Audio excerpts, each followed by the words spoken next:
हम अलग अलग ग्रुप में बांटते हैं। तो मैंने आपको कहा था कि जो प्लांट किंगडम होता है उसको हम दो ब्रॉड ग्रुप में बांट देते हैं, क्रिप्टोगेमी एंड फेनोलोगेमी। क्रिप्टोगेमी कहने का मतलब होता है लोअर प्लांट्स और फ्लावरलेस प्लांट, वेयर जो बात करते हैं फेनोलोगेमी की, तो फेनोलोगेमी का मतलब होता है कि जो हायर प्लांट्स हैं और जो फ्लावरिंग प्लांट्स हैं उसको उसके अंदर हम रखते हैं।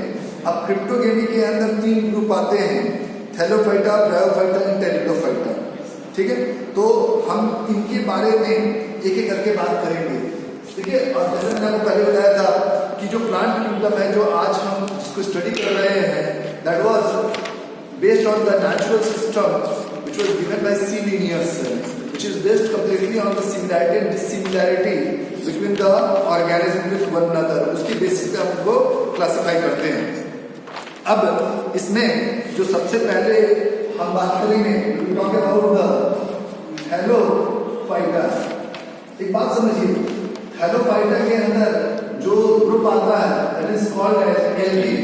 तो थैलोफाइटा के बदले हम एलबी ग्रुप भी लिख देते हैं। ठीक है, क्योंकि ये पूरा का पूरा ग्रुप जो है वो इसी के अंदर आता है।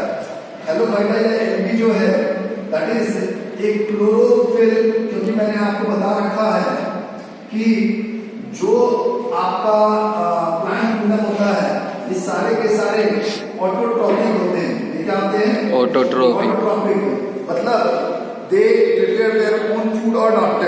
ठीक है, इसके अलावा तो ऑटोट्रॉपिक है तो उसको सनलाइट को ट्रैप करने के लिए एक पिगमेंट चाहिए होता है जिसे हम कहते हैं क्लोरोफिल पिगमेंट। तो प्लांट किंगडम में मतलब जितने भी प्लांट किंगडम के अंदर प्लांट्स आएंगे उन सभी ग्रुप्स के अंदर क्लोरोफिल बियरिंग पिगमेंट्स होंगे या नहीं होंगे? तो द प्लांट बियर्स क्लोरोफिल। इसके अलावा जैसा कि नाम में Thallophyta, thallus, so they will containing thallus. Thallus का मतलब होता है the part of plant which cannot be differentiated into root, leaf and stem. The part of plant which cannot be differentiated into root, leaf and stem. So that part is called as thallus, and thallus will be a part into the thallophyta group or not? Yes sir। ठीक है, इसके अलावा जो Thallophyta होता है ये commonly aquatic होते हैं। कैसे होते हैं? एक्वेटिक। कॉमनली एक्वेटिक प्लांट होते हैं एंड इसमें ये एक्वेटिक में ये marine as well as fresh water दोनों के अंदर ये अवेलेबल होते हैं। ठीक है, इसके अलावा यदि हम बात करें तो they are even also found into those places where the moisture is present in a sufficient और लार्ज अमाउंट। तो जहाँ पे गीलापन होता है, मॉइस्चर ज्यादा होता है, उन जगहों पे भी इसको हम मिलता है या नहीं मिलता है? Yes sir. एक में एसोसिएशन भी मैंने बताया था एलबी और फंगस का, जिसे हम क्या करते हैं? लाइकेन। ठीक है, फंगस के साथ एसोसिएशन भी यदि प्रेजेंट होगा तो उसे हम लाइकेन कहते हैं नहीं? Yes sir. Also a pollution indicator, which is also A pollution indicator. जहाँ पे पॉल्यूशन नहीं होगा वहीं पे लाइकेन डेवलप होता है, जहाँ थोड़ा सा ही पॉल्यूशन होगा तो लाइकेन नहीं होगा। मान लो किसी जगह पॉल्यूशन नहीं है तो वहाँ लाइकेन मिलेगा। Yes sir. लेकिन जैसे ही वहाँ पॉल्यूशन होना शुरू होगा धीरे धीरे धीरे ये लाइकेन बढ़ने लगेंगे। तो जैसे जैसे लाइकेन वहाँ बढ़ने लगे तो इसका मतलब समझ लेना चाहिए कि वहाँ पर पॉल्यूशन होना शुरू हो चुका है समझ में? Yes sir. इसके अलावा थैलोफाइटा के अंदर वस्कुलर टिश्यूज भी होते हैं, छोटे से मतलब प्लांट्स होते हैं। ठीक है, तो इसीलिए इनको वस्कुलर टिश्यू की कोई जरूरत नहीं होती है। यदि हम इनके बारे में थोड़ा सा और देखें तो ये कॉलोनियल भी होते हैं और कॉलोनीज में मिलते हैं और सेपरेटेड फॉर्म में मिलते हैं, अलग मिलते हैं, लेकिन commonly they are growing into colonial forms. तो जहां पे भी होते हैं पूरी की पूरी कॉलोनी के फॉर्म में होते हैं। और इसका सबसे अच्छा एग्जांपल है वॉलवॉक्स। ठीक है, या क्लाइडोमोनास, स्पायरोगैरा, ये जितने भी बॉडीज हैं they all are basically present into the colonial forms. इसके अलावा यदि हम इसके रिप्रोडक्शन की बात करते हैं, इसके रिप्रोडक्शन की बात करते हैं तो कॉमनली जो एल्गीज हैं दे रिप्रोड्यूस बाय एसेक्सुअल, और रिप्रोडक्शन जो होता है वो एसेक्सुअल और सेक्सुअल दोनों मोड ऑफ रिप्रोडक्शन होता है। लेकिन जो कॉमन मोड ऑफ रिप्रोडक्शन है वो एसेक्सुअल मोड ऑफ रिप्रोडक्शन है, जिसमें फ्रेगमेंटेशन जो होता है और स्पोर फॉर्मेशन, ये दो मेथड्स हैं जिसके थ्रू ये कॉमनली रिप्रोड्यूस करते हैं।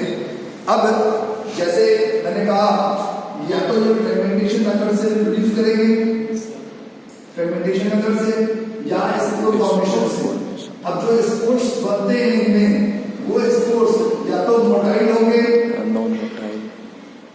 मोटाइल होंगे, या वो इनमोटाइल होंगे, मोटाइल होंगे या इनमोटाइल होंगे। मोटाइल कहने का मतलब मूवेबल, ठीक है। और उस तरह के जो स्पोर्स होते हैं उन्हें हम जू स्पोर्स कहते हैं, ठीक है। इसका एग्जांपल है क्लाइडोमोनास। क्लाइडोमोनास एक ऐसा एल्गी है जिसके अंदर आपको जू स्पोर्स ये प्रोड्यूस करते हैं। इसके अलावा यूरोथ्रिक्स हैं, ठीक है। Ulothrix and Chlamydomonas, they are the algaes which are present in the colonial form and reproduce through the zoospores. इनमें क्या होता है, जो स्पोर्स होते हैं, स्पोर्स के अंदर फ्लैजिला होता है। स्पोर्स के अंदर क्या होता है, फ्लैजिला। आपने 10th क्लास में पढ़ा होगा कि ये स्पोर है, ऐसा स्पोर होता है। लेकिन इस स्पोर में यदि इस तरह के दो फ्लैजिला आ जाए तो ये फ्लैजिला जब वाइब्रेट करेंगे तो इसके वाइब्रेट करने से ये एक दूसरे को मूव कर पाएगा कि नहीं कर पाएगा। तो इस कारण से इसे कहते हैं ये क्या होते हैं, ये मोटाइल होते हैं, ठीक है। और इमोटाइल जो होते हैं नॉर्मली वही मिलते हैं और ये develop into a new individual. जब हम बात करते हैं, ये तो एसेक्सुअल मोड ऑफ रिप्रोडक्शन की बात हो गई, हाँ या नहीं? Yes sir. यदि हम सेक्सुअल मोड ऑफ रिप्रोडक्शन की बात करें तो सेक्सुअल मोड ऑफ रिप्रोडक्शन भी दो, अब सेक्सुअल रिप्रोडक्शन में गैमेट्स इन्वॉल्व होते हैं या नहीं होते हैं? गैमेट्स इन्वॉल्व होते हैं। तो गैमेट्स या तो जो मेल और फीमेल गैमेट होंगे वो या तो एक जैसे होंगे या एक जैसे नहीं होंगे। तो ये जो सेक्सुअल रिप्रोडक्शन होता है उसके अंदर आइसोगैमेट्स एंड एनाइसोगैमेट्स, एनाइसोगैमेट्स, ये दोनों ही तरह के प्रेजेंट होते हैं, ठीक है। आइसोगैमेट्स और एनाइसोगैमेट्स। नॉर्मली क्या होता है, आइसो का मतलब होता है same, that means male and female gametes will be same shape and size. Anisogamy, male and female are not of same size. इसको समझने के लिए ऐसे समझो, जैसे आपने स्पर्म का स्ट्रक्चर पढ़ा होगा 10th में, कुछ इस तरह का होता है स्पर्म का स्ट्रक्चर, ठीक है। फ्लैजिला होता है और जो ओवा होता है वैसे दोनों का स्ट्रक्चर एक जैसा है या अलग अलग है? अलग अलग है। तो ये एनाइसोगैमेट्स, ये क्या हो गया, एनाइसोगैमेट्स। इसी तरीके से प्लांट के अंदर जो गैमेट्स होते हैं वो गैमेट्स या तो एक जैसे होंगे या वो अलग अलग होंगे, ठीक है। यदि एक जैसे हुए तो आइसोगैमेट्स, और इसका एग्जांपल आपको हो जाएगा यूरोथ्रिक्स, ठीक है। यूरोथ्रिक्स, स्पाइरोगैरा, ये जो होते हैं इनके आइसोगैमेट्स होते हैं। वॉलवॉक्स जो है उनके एनाइसोगैमेट्स प्रोड्यूस करता है।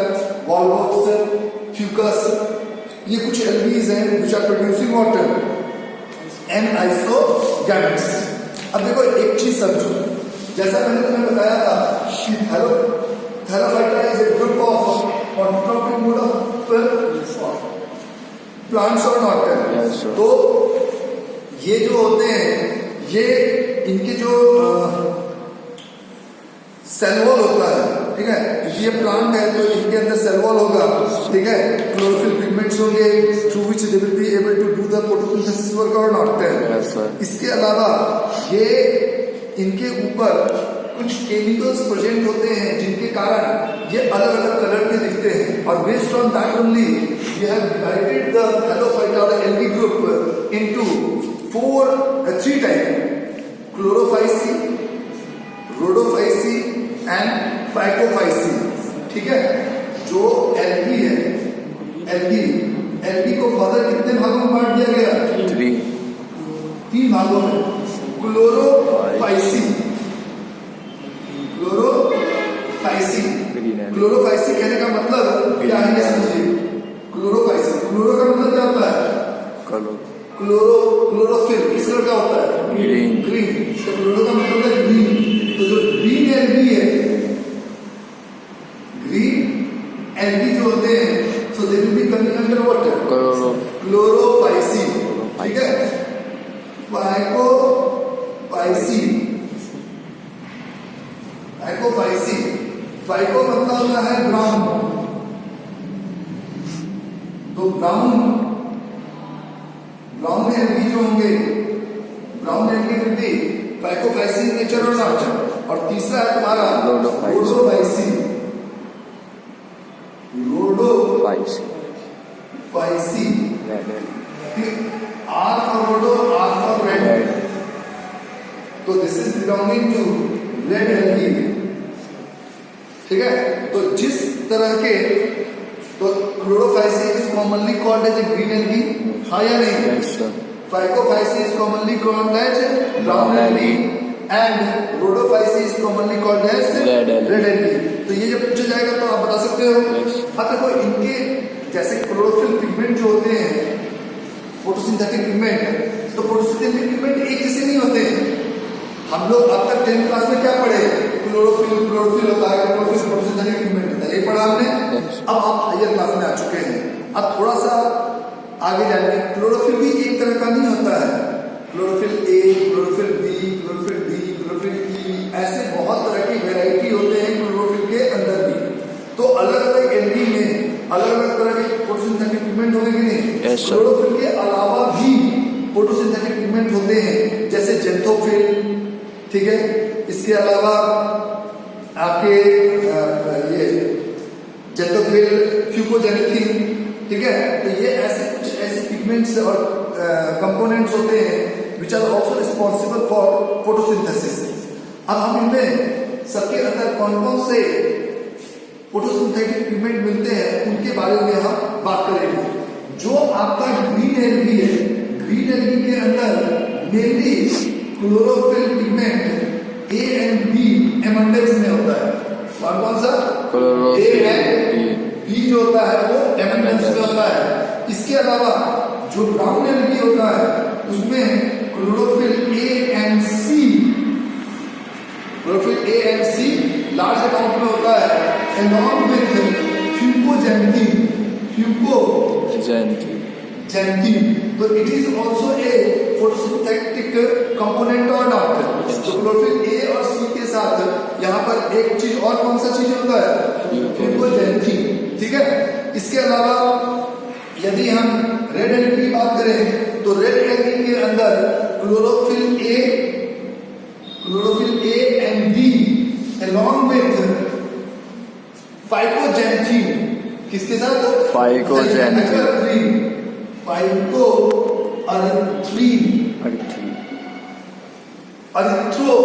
एरिथ्रोसाइट तो पढ़ा होगा, आरबीसी। और कैसे करके होते हैं? Red algae. तो फाइकोएरिथ्रिन जो होते हैं वो रेड एल्गी में मिलेगा या कहीं और मिलेगा? Red algae. तो इन्हीं के प्रेजेंस के कारण वो रेड कलर का अपेयर करता है।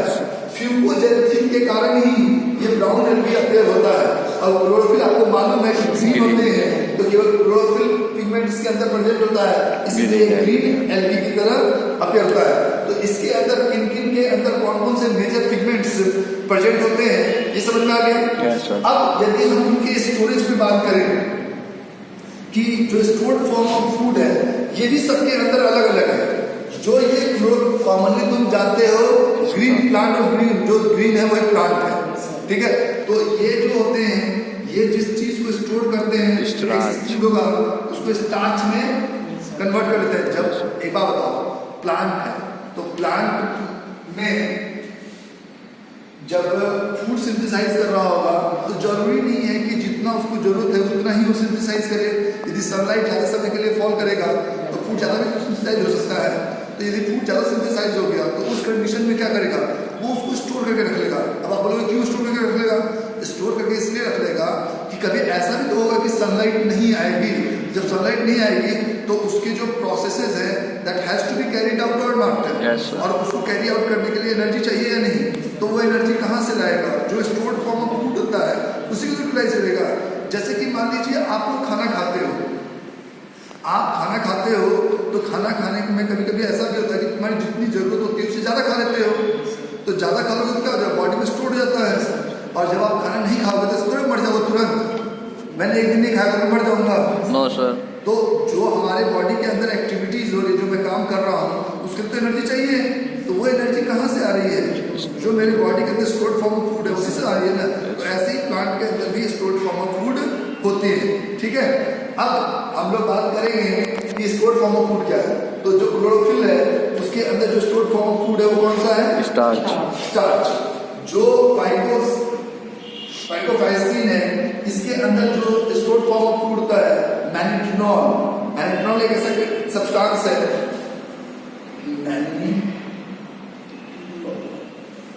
ठीक है। तो मैनिटोल जो होता है that is a stored form of food into the फाइटोफाइसिन और ब्राउन एल्गी। इसके अलावा फ्लोरिडीन यानी स्टार्च, ये दो चीजें होती हैं, ठीक है, जिसमें फ्लोरिडीन है स्टार्च जो कि रेड एल्गी के अंदर स्टोर्ड फॉर्म ऑफ फूड है। इसमें सेल वॉल होता है क्योंकि प्लांट का सेल वॉल तो होगा ही प्लांट ग्रुप में है। तो सेल वॉल के जो कंपोनेंट है नॉर्मली जो सेल वॉल होता है वो सेलुलोज का बना होता है प्लांट में। तो जैसे ग्रीन एल्गी है तो ग्रीन है तो कॉमनली उसको प्लांट वाले कैरेक्टरिस्टिक, तो इसके अंदर जो सेल वॉल बना हुआ वो किस चीज का बना होता है? सेलुलोज। किसका बना होता है? सेलुलोज। लेकिन जरूरी नहीं है कि सभी सेलुलोज का बना हो। जैसे ये ब्राउन एल्गी है तो ब्राउन एल्गी जो होता है वो सेलुलोज एंड एल्गीन एक केमिकल होता है जो एल्गी के अंदर प्रेजेंट होता है, तो इन दोनों को मिलकर इसका सेल वॉल बना हुआ होता है। इसके अलावा ये जो होता है इसके अंदर सेलुलोज एंड पेक्टिन जो कि फंगस के अंदर कॉमनली सेल वॉल में प्रेजेंट होता है। पेक्टिन पढ़ाया भी आप लोगों को। तो ये दोनों का कॉम्बिनेशन प्रेजेंट होता है रेड एल्गी के सेल वॉल पे, ठीक है। तो सेल वॉल के बेसिस पे भी हम डिफरेंशिएट कर सकते हैं, नहीं कर सकते हैं, yes, ठीक है। अब इनके हैबिटेट की बात करो। हैबिटेट में जहां तक बात करें तो ये तीनों तरह के जो एल्गी हैं, ठीक है, ये आपके फ्रेश वाटर और brackish water as well as salty water हर जगह पे मिलते हैं, ठीक है। तो ब्रैकिश वाटर कहने का मतलब है जहां पर नदी और समुद्र मिलते हैं तो वहां न बहुत ज्यादा खारा पानी होता है न ही मीठा पानी होता है। So that is called the brackish water. तो तीनों जगह पे आपको red algae, green algae and brown algae तीनों मिलेंगे नहीं। yes, यदि तुम्हें ये तीनों डिफरेंशिएट करने भी आ जाए तो क्या डिफरेंशिएट कर सकते हैं या नहीं कर सकते? yes, कर सकते हैं। yes, so this is all about the algae और हाइलोफाइटा, ठीक है। कॉमनली तुम्हें इसमें जो ये डिफरेंट ग्रुप्स है तो किसको कौन से ग्रुप के कहते हैं और कौन सा उसका क्लोरोफिल पिगमेंट है वो याद रखना बहुत जरूरी है। स्टोर्ड फॉर्म ऑफ फूड याद रखना बहुत अच्छी बात है, ठीक है। ये चीजें याद रखना आपको जरूरी है।